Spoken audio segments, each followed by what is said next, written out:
I couldn't handle it anymore. "I want to go to Mommy," my 8-year-old granddaughter begged, her voice weak, her eyes hollow, and her tiny body frail. I found her chained in the storage shed where I had gone to sort through my daughter's belongings. "Sweetheart, aren't you lost?" "Your mommy, she's not here anymore," I whispered, trying to hold back the tears. I wanted to comfort her, but the pain of losing my daughter was too fresh, too raw. I wanted to see my daughter too, to feel her warmth, to hear her voice again. As my granddaughter repeated, "I want to go to Mommy," over and over, I felt my heart shatter. Tears streamed down my face uncontrollably. In a moment of utter despair, I made a decision.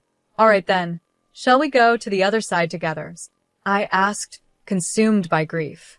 But just as I placed my trembling hands around my granddaughter's fragile neck, something familiar caught my eye. A memory flashed before me, a truth I had long buried. I froze, my heart pounding. In that instant, I vowed to seek revenge. It feels like yesterday, on Kelly's wedding day, I was filled with joy and pride. I called out to her, "Be happy, darling." My heart was full. I'm Rachel, 62 years old, working as a medical clerk at a nearby hospital. After losing my husband early on, I worked tirelessly to raise my daughter, Kelly, and her younger brother. Kelly was always so kind and thoughtful, much like her father. "Mom, thank you for everything. You must be tired. Let me give you a shoulder massage," she'd say, always finding ways to comfort me. When Kelly grew up, she started an online shop, doing well enough to save a good amount. A few years ago, she married James, an elite company employee, and soon after, they were blessed with a beautiful daughter, Joyce. My son also graduated from university, became a company employee, and started his own life. I thought I could finally relax a little, now that my children were grown and independent. But one hot summer day, Kelly came home with Joyce. Her face was pale, and she looked distressed. "What's wrong, dear?" "You don't seem yourself," I asked, worried. Kelly hesitated, then sighed, her voice shaky. "It might just be my imagination, but I feel like James has been acting cold towards me lately," she admitted. According to Kelly, James would come home late, reeking of alcohol, and when she tried to talk to him, he would yell at her to be quiet or, worse, ignore her completely. Sometimes, he'd lose his temper and hit or kick her. He even says he doesn't need to contribute to our expenses anymore, because I have my own income. He claims he's saving his share, but he won't even show me the bank book, she said, her voice breaking. "That's troubling," I responded, my heart sinking. "I wonder what's gotten into James. It must be hard for you." Kelly bit her lip, her eyes welling up with tears. She had always been so strong, so patient. Seeing her like this, so broken, hurt me deeply. My daughter was suffering, and I felt helpless. But things would soon take a turn, and the pain would turn into a resolve I never imagined having. A resolve for revenge that would burn brighter than my grief. I gently said to her, "Why don't you try living apart from him for a while? If you want a divorce, you can always come back home. You and Joyce will be safe here." But my daughter didn't agree. "Thank you, Mom, but I think I'll give it a little more time," she said, her voice tired but determined. "Talking to you has helped me feel a bit better. I'm okay, really. I just can't make any quick decisions with Joyce to think about." She forced a smile, trying to reassure me, even though her eyes betrayed her worry. "Besides, James used to be kind. Maybe if I try harder, he'll go back to how he was before. I'll give it a bit more effort," she added, her voice trailing off. With that, Kelly left with Joyce, looking lonelier than ever. If only I had taken her concerns more seriously that day, maybe things would have turned out differently. That decision would haunt me forever. A month later, I received a sudden phone call from James. His voice was cold and matter-of-fact. "Kelly is gone," he said flatly. "What do you mean, gone?" "That can't be true," I shouted, unable to process the words. James claimed that Kelly had taken her own life by jumping into a waterfall, and she had taken Joyce with her. He mentioned a supposed suicide note, typed on her computer, saying, "I've lost confidence in living. I'm leaving with Joyce." I was in shock. My beautiful, kind daughter gone. But before I could even react, James's words cut me deeper. "I lost my daughter because of Kelly. What are you going to do about it?" His tone was accusatory, filled with bitterness.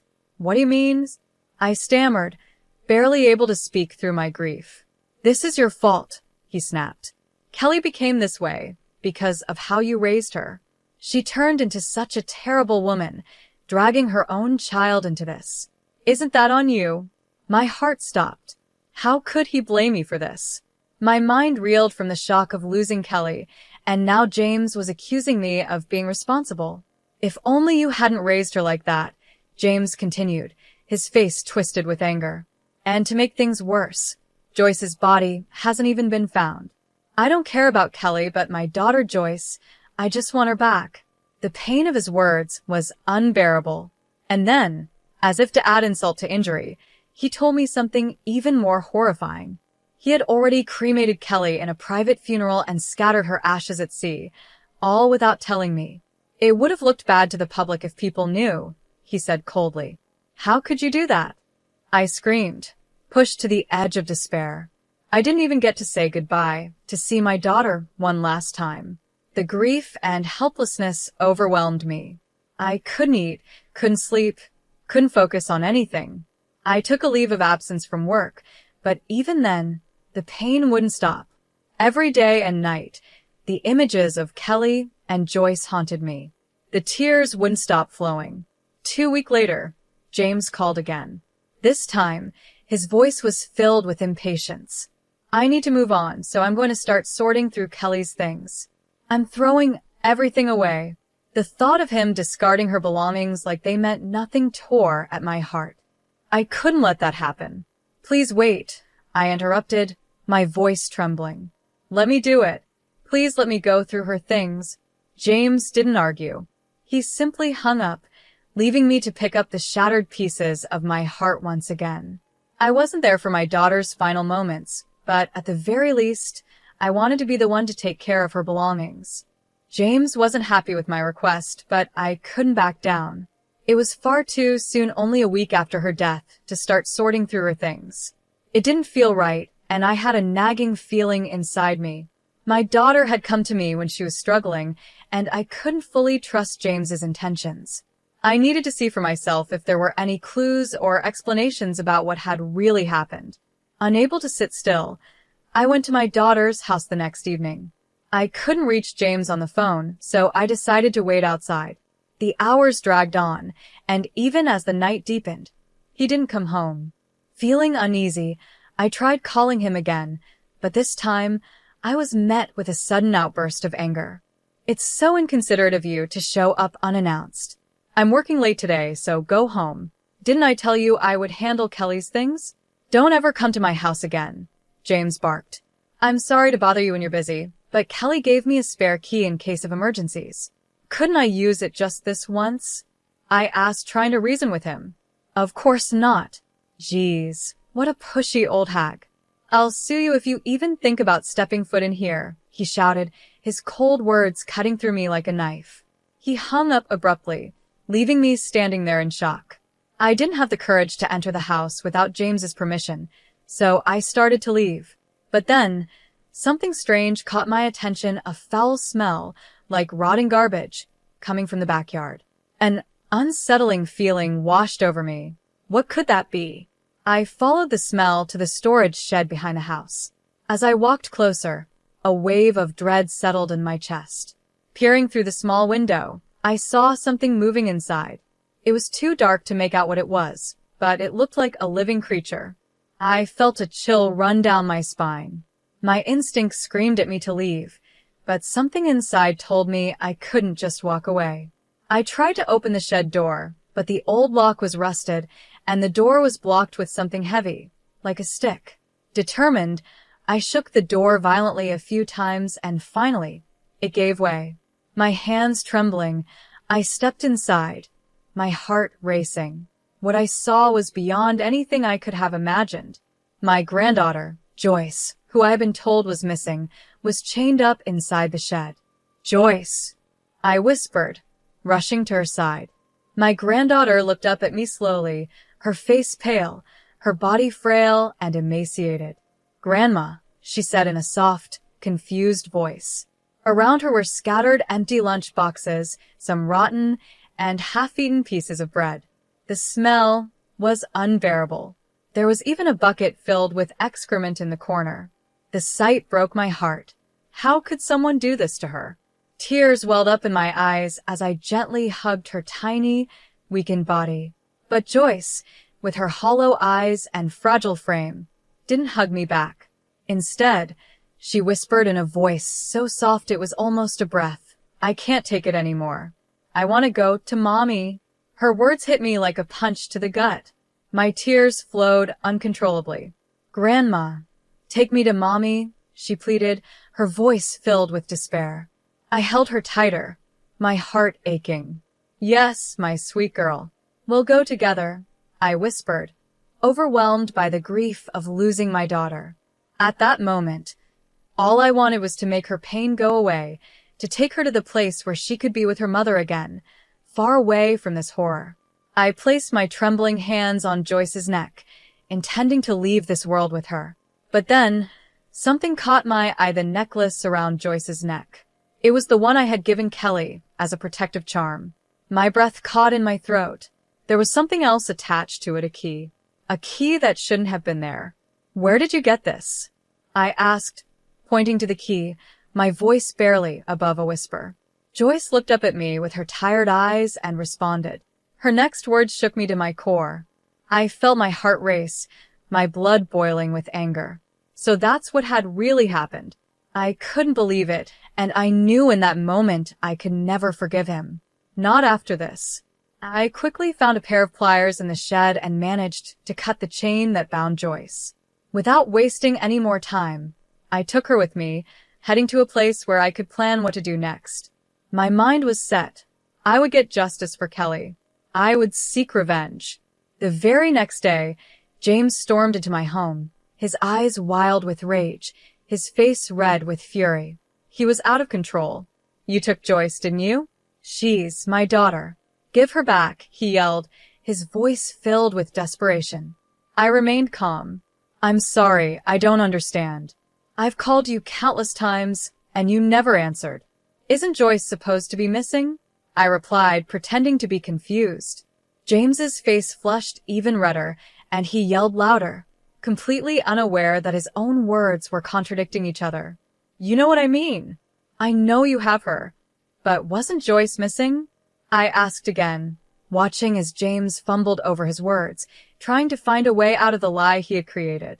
His anger flared again, and he shouted, "You dare call yourself a parent after what you've done to her?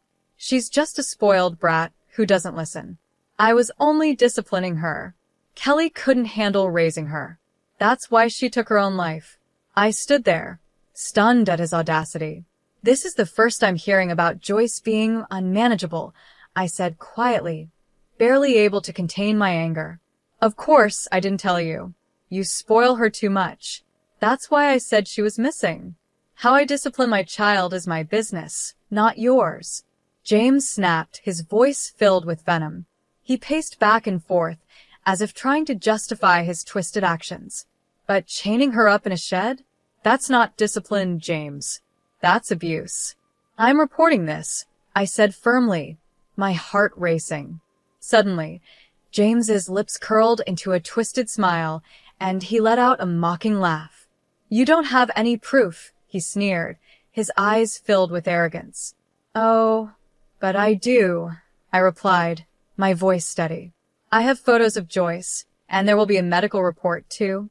I pulled out my phone, showing him the pictures I had taken of Joyce's frail body, the chains, and the shed. Panic flashed across James's face, and he lunged at me, trying to grab my phone. "Give it to me," he shouted, his voice desperate. Just then, someone burst out from the next room. "Stop!" My son rushed in, grabbing James's arm and pulling him back. "Let go of my mother," he demanded, his voice strong and steady. "Why are you here?" James stammered, his eyes wide with fear. "Let me go." But my son, who had been trained in U.S. football during his college days, had James pinned down in no time. James looked pathetic, his earlier bravado completely gone. "We know everything, James. You stole Kelly's savings, and when she found out about your affair, you beat her." "How could you?" my son said, his voice full of disgust. James glared at us, confused and panicked. "How do you know all that?" he spat, his voice shaking. "Kelly told me," I replied calmly, watching as the color drained from his face. "What?" "She's alive," James stammered, his voice barely a whisper, as fear took over. I looked him straight in the eyes, and I told him everything. The truth about Kelly, the lies, and the revenge I was now determined to carry out. When I finally met my daughter, everything started to make sense. The key attached to Joyce's necklace wasn't just a random item, it was the key to our old family home, which had been vacant for some time. We had kept it for sentimental reasons, never imagining it would be used this way. At that moment, Joyce had pleaded with me, her small voice trembling. "Mommy said this necklace was a charm. Mommy is hurt. Please help." Hearing this, I felt a glimmer of hope that my daughter might still be alive. After rescuing Joyce, I rushed straight to the old family home, my heart pounding with fear and hope. When I arrived, I found Kelly collapsed on the floor, barely clinging to life. "Kelly, hang in there," I cried, lifting her limp body into my arms. I heard a faint whisper escape her lips. "Mom." At that moment, Joyce clung to Kelly, sobbing, "Mommy, I missed you." I quickly called 811, and soon after, Kelly was rushed to the hospital. The doctors told me that if we had been just a little later, she wouldn't have survived. Joyce, too, was in a terrible condition, malnourished, and weak, so she was admitted to the hospital as well. Despite everything, I felt a surge of relief and joy from the bottom of my heart. My daughter, whom I thought I had lost forever, was alive. But at the same time, I was consumed by an overwhelming anger toward the person who had put Kelly and Joyce through such an unspeakable ordeal. Once Kelly regained consciousness in the hospital, she told me the full story. It all started when she had discovered evidence of James's affair and his embezzlement of her money. She found incriminating files on his computer and confronted him. But instead of apologizing, James flew into a violent rage. He beat and kicked her, injuring her severely. Kelly, clutching her stomach in pain, begged him for help, but James only laughed and walked off to the bedroom as if nothing had happened. Knowing it wasn't safe to stay in the house, Kelly decided to flee. With Joyce's help, they escaped. But James had taken everything: her bank book, wallet, and phone. With no other options, Kelly and Joyce stumbled through the night for over an hour until they reached our old family home. Exhausted and in pain, Kelly collapsed there, hoping they were safe. Meanwhile, Joyce, trying to help her mother, sneaked back to their house to retrieve Kelly's phone and wallet while she slept. But unfortunately, that's when James caught her. Instead of caring for his daughter, he chained her up in the storage shed. Yet, despite the horror of being imprisoned, Joyce never revealed where her mother was hiding, no matter how much James pressed her for answers. Both Kelly and Joyce were on the brink of death. Kelly was weak, pale, and barely breathing, her body battered from James's attack. Even though they had managed to escape, it was only a matter of time before something even worse happened. James spoke lightly about the situation, dismissing everything as if it were nothing. "I thought they were gone for good," James admitted casually when confronted. Joyce wouldn't talk, and there was no sign of Kelly anywhere, so I just assumed they had gone to the other side. In his twisted mind, he thought Kelly was dead. He had even gone as far as to write a fake suicide note on her computer, making it look like she had taken her own life along with Joyce. But James's cruelty didn't stop there. He had locked Joyce up in the shed, planning to eventually send her to the other sides as well. It was just a marital quarrel, James said with a smirk, as if it were a minor issue. The affair was just a game. Kelly's alive now, so what's the big deal? I was stunned by his callousness. "That's not the point," I shouted. His betrayal, his abuse, his complete disregard for the lives of Kelly and Joyce, it was more than just a mistake or a game. It was unforgivable. Kelly had survived, but the damage James had done to her and Joyce would last a lifetime. The thought of how close I had come to losing both of them haunted me, but now I knew the truth, and I would make sure James faced the consequences for his cruelty. I'm recording this conversation, and I'm going to report everything to the police, I said firmly.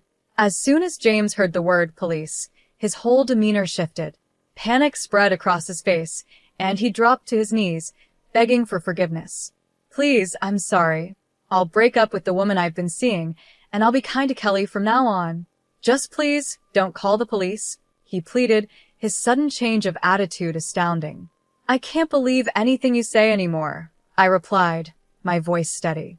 When I refused to accept his empty promises, James grabbed onto my arm, trying to stop me. If I get arrested, Joyce will be left without a father. Is that what you want? He asked, his eyes filling with fake tears, desperately trying to manipulate me. I pulled my arm free from his grip. She'll be better off without a father like you, I said coldly, unwilling to let him play on my emotions any longer. At that moment, the police arrived. They quickly handcuffed James and took him away, his face full of despair. His days of terrorizing my daughter and granddaughter were finally over. After everything, Kelly divorced James. He was sentenced to prison, and the conviction caused him to be fired from his job. Kelly took legal action, demanding $3,000 for the savings he had stolen, $60,000 in damages for the affair and the injuries he caused her, and $280,000 in child support for Joyce. She also sought $210,000 in damages from James's mistress. As it turned out, James had planned to live with his mistress, but to her, it was only a fling. She had no intention of staying with him long term. When James's parents learned about what he had done, they were horrified. They came to Kelly, apologized for their son's actions, and sold some of their land to help cover the money James owed. They made it clear that James would have to work to pay them back once he was released from prison. Even after his release, James's life would be full of hardships. He had lost everything: his family, his job, and his reputation. Meanwhile, Kelly and Joyce, now fully recovered, moved back in with me. Kelly has started working again and is living a peaceful, happy life. Seeing her and Joyce thriving fills me with joy and energy, and I do everything I can to support them both. Together, we've rebuilt our lives, and I'm so grateful to have them by my side. We are finally free from the pain James caused, and we're living each day with hope for a better future.